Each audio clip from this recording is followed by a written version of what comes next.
लक्ष्मण এই লক্ষ্মণক মাতাচোন লক্ষ্মণে কি বলছে এই লক্ষ্মণক মাতা অলপ মাতিছে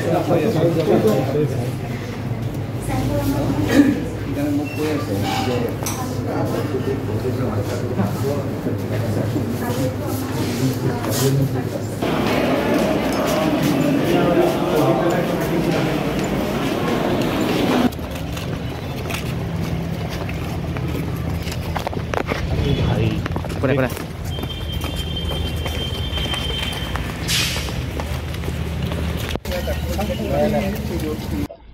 আজি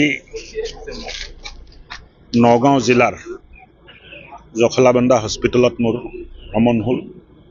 আহি মনটো খুব ভাল লাগিছে যে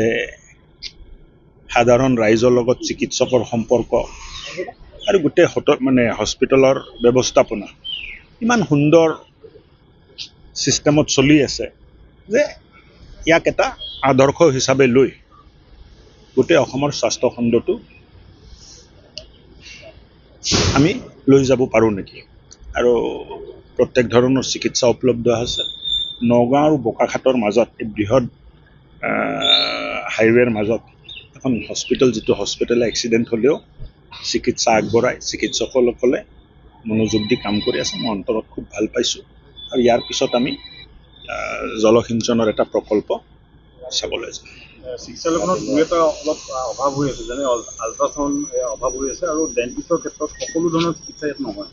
এই কথাখিনি অকণমান আল্ট্ৰাচাউণ্ড দিব পৰা যাব খালি ৰেডিঅ'লজিষ্ট আমি এটা চাই আছোঁ ৰেডিঅ'লজিষ্ট পালে আমি দিম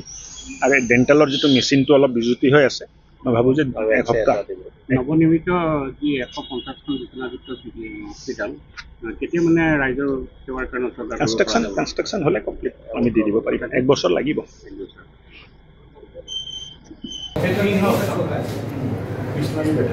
उसका सर कुछ टेस्ट फॉर एग्जांपल थायराइड उस टाइप का